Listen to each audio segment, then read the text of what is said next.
इतरही बातम्यांकडे आणि त्या पुढची बातमी आपण बघणार आहोत। राज्यातल्या इतरही बातम्या।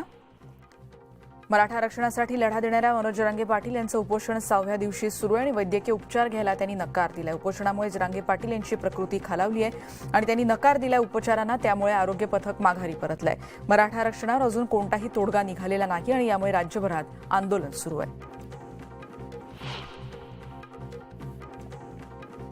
विशेष अधिवेशन घेऊन राज्य सरकारनं मराठा आरक्षणाचा प्रश्न तातडीनं मार्गी लावावा अशी मागणी राष्ट्रवादीचे आमदार राजेश टोपे यांनी केली आहे। सरकारनं मराठा आरक्षणाचा प्रश्न गांभीर्यानं घ्यावा असंही ते म्हणाले। नांदेडमध्ये मराठा आंदोलनाला काही ठिकाणी हिंसक वळण लागलं आणि त्यामुळे रविवारपासून नांदेड जिल्ह्यातील सर्व आगारातली एसटी बस सेवा बंद करण्यात आली। आज दुसऱ्या दिवशी देखील एसटी बंद आहे। 2 दिवसात जवळपास 570 फेऱ्या रद्द करण्यात आल्यात।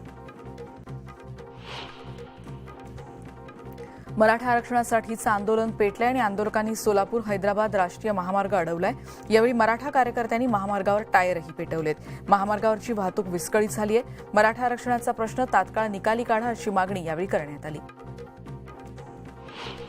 छत्रपती संभाजीनगरमधील घाटी रुग्णालयातील सिटी स्कॅन तंत्रज्ञ डॉक्टर सुनील शिंपी यांना मराठा आरक्षणाला त्यांनी पाठिंबा दिला आणि त्यांनी स्वेच्छानिवृत्तीसाठी अर्जही यामुळे केलाय।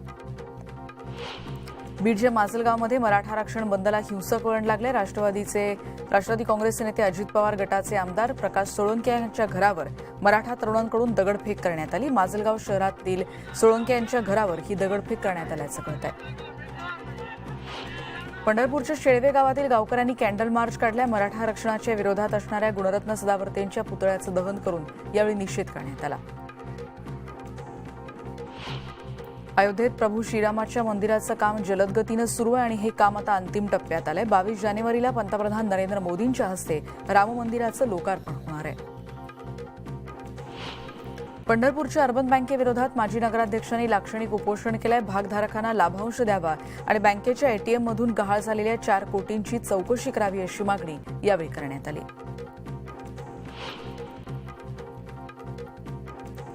पुढची बातमी आपण बघतोय। अहमदनगरमध्ये विखे पाटलांच्या विरोधात इथे जोरदार घोषणाबाजी करण्यात आली। मराठा आंदोलकांच्या विरोधाचा त्यांना सामना करावा लागला। संगमनेरमध्ये मराठा क्रांती मोर्चाच्या कार्यकर्त्यांनी त्यांच्या विरोधात घोषणाबाजी केली आहे। परत जा अशा घोषणा यावेळी मराठा आंदोलकांनी दिल्यात। 7 ते 8 आंदोलकांना यावेळी पोलिसांनी ताब्यात घेतलंय। कडेकोट पोलीस बंदोबस्तात विखे पाटील यांनी उपोषण करणाऱ्यांची चर्चा केली। धाराशिवमधली तुळजापूर इथल्या मराठा आरक्षण समितीचे आंदोलक आक्रमक झाले। तुळजापूर शहरात नवरात्र स्वागतासाठी लावलेले पंतप्रधान मोदी, देवेंद्र फडणवीस आणि पालकमंत्री सावंत आणि आमदार राणा पाटील यांचे बॅनर त्यांनी फाडून टाकलेत। आमदार राणा पाटील यांच्या वाढदिवसानिमित्तानं जिल्हाभरात तुळजापूर, कळंब, धाराशिव शहरामध्ये बॅनर लावण्यात आले होते। हे बॅनरही फाडण्यात आले।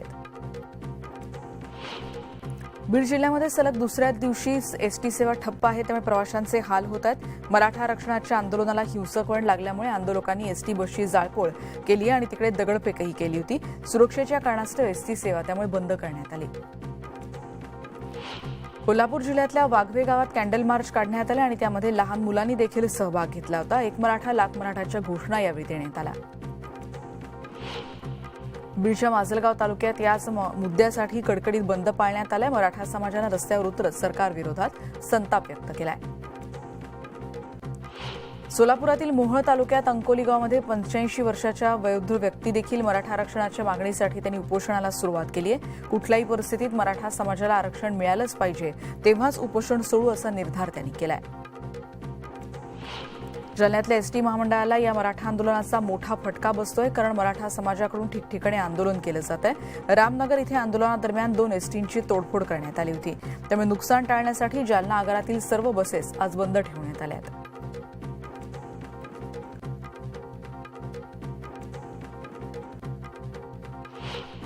सोलापूरमधील डोणगाव इथे सकल मराठा समाजाकडून कॅन्डल मार्च काढण्यात आले आणि ओबीसी प्रवर्गातून मराठा समाजाला आरक्षण देण्याची मागणी यावेळी करण्यात आली।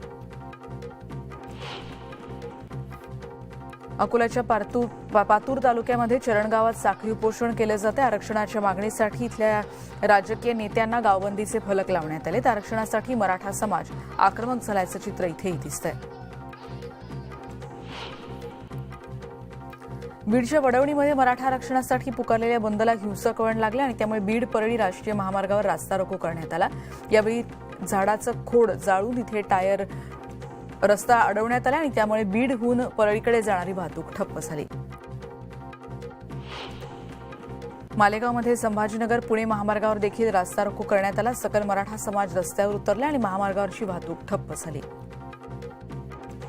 तर कराडमध्ये दत्त चौकात अशाच पद्धतीने घोषणाबाजी करण्यात आली. मराठा समाजाला लवकर आरक्षण मिळालं नाही तर निवडणुका होऊ देणार नाही असा इशारा यावेळी सकल मराठा समाजाकडून देण्यात आला.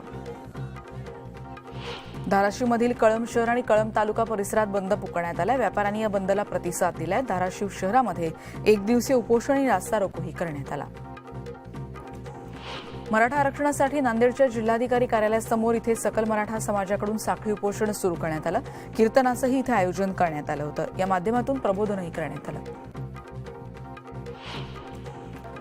मराठा आरक्षणाच्या मुद्द्यावर शिर्डी बंदची हाक देण्यात आली आणि या दरम्यान साई मंदिरातील दर्शन व्यवस्था नियमित सुरू आहे. भाविकांची गैरसोय टाळण्यासाठी साई प्रसादालय आणि निवास व्यवस्था सुरू राहणार आहे. शिर्डीबरोबरच राहता तालुक्यातही बंदची हाक देण्यात आली. बीडमध्ये मराठा बांधवांनी कॅन्डल मार्च काढला होता आणि यामध्ये मोठ्या संख्येनं मराठा बांधव सहभागी झाले होते. एक मराठा लाख मराठा लढेंगे जितेंगे हम सब जरांगे अशा घोषणांनी परिसर दणाणून गेला होता. हिंगोलीची बातमी. औंढा नागनाथ तालुक्यात येळेगाव सोळंके येथे मराठा आरक्षणाच्या मागणीसाठी आमरण उपोषण सध्या सुरू करण्यात आलंय. 3 तरुण इथे उपोषणाला बसलेले आहेत आणि गावागावातील मराठा बांधवांकडून त्यांना पाठिंबा मिळतोय. वडवणी तालुक्यामध्ये बंदची हाक देण्यात आली होती. देवडी इथे जरांगे पाटील यांच्या प्रतिमेला दुधानं अभिषेक करत घोषणाबाजी करण्यात आली.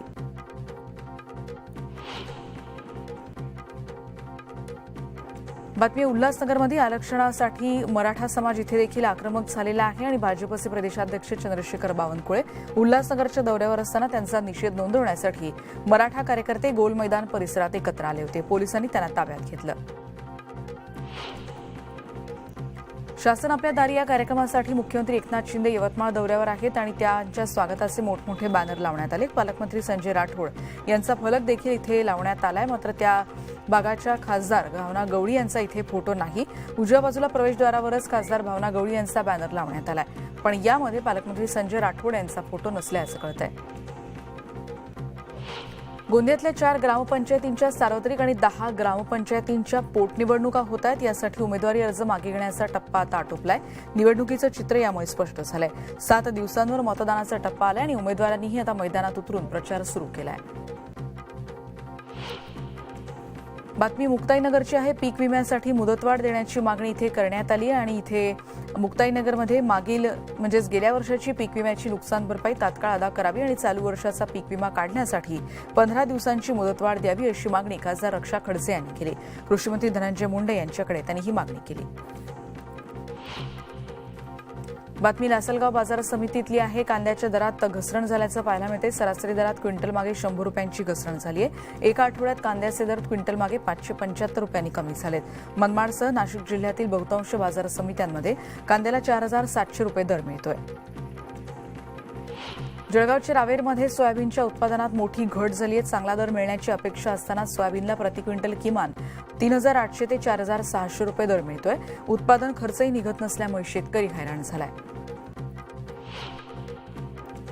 जुन्नर तालुक्यातली बातमी आहे. दुर्गवाडीकडे जाणाऱ्या रस्त्याची दुरवस्था झाली. वनविभागाच्या हद्दीतून जाणाऱ्या रस्त्यावर सगळीकडे खडी पसरली आहे. पर्यटकांच्या वाहनांचे यामुळे प्रचंड नुकसान होत आहे. थंडी सुरू झाली आणि यात परिसर भटकंती आणि ट्रेकिंगसाठी पर्यटक मोठ्या प्रमाणावर येतात. पण खराब रस्त्यामुळे पर्यटकांनी नाराजी व्यक्त केली.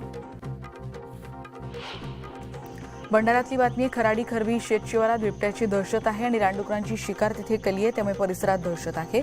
बिबट्याला जेरबंद करण्यासाठी वनविभागानं पिंजरा लावला आणि यावेळी पिंजऱ्याजवळ येऊन बिबट्या परतल्याचं कॅमेऱ्यात स्पष्ट दिसतंय.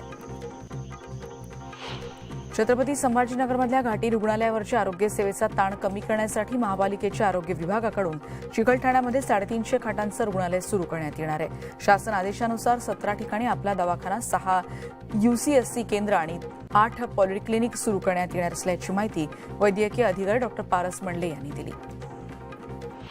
वाशिम जिल्ह्यातून जाणाऱ्या नागपूर संभाजीनगर महामार्गावरच्या काटेपूर्णा पुलाची दयनीय अवस्था झाली आणि मोठमोठे खड्डे इथे पडलेत. जीर्ण झालेल्या पुलावरून अवजड वाहनांची वाहतूक बंद करण्याचे आदेश जिल्हाधिकाऱ्यांनी काढलेत. पण आदेशाची अंमलबजावणी झालेली नाही इथे स्पष्ट दिसतंय. त्यामुळे मोठी दुर्घटना होण्याची दाट शक्यता आहे. जुन्नरच्या आंबे हातवीस परिसरात यंदा परतीचा पाऊस कमी झाल्यामुळे रानपठारावर फुलणाऱ्या विविधरंगी फुलांचा बहर कमी झालाय. साताऱ्याच्या कास पठारापेक्षा जास्त प्रजातींची फुलं या परिसरात फुलतात, पण ही फुलं यावेळेला कमी प्रमाणात पाहायला मिळत आहेत. पर्यटकांचं त्यामुळे भ्रमनिरास झालाय. भारतीय आरमाराचे जनक छत्रपती शिवाजी महाराज यांच्या कर्तृत्वाला अभिवादन करण्यासाठी यावर्षीचा नौसेना दिन सिंधुदुर्ग किल्ल्यावर साजरा होणार आहे. आणि यावेळी साठी राष्ट्रपती द्रौपदी मुर्मू, पंतप्रधान नरेंद्र मोदी, मुख्यमंत्री आणि उपमुख्यमंत्री यांच्यासह विविध खात्यांचे मंत्री इथे उपस्थित राहणार आहेत. सिंधुदुर्ग किल्ल्यावर सध्या नौदलाकडून पाहणी करण्यात आली.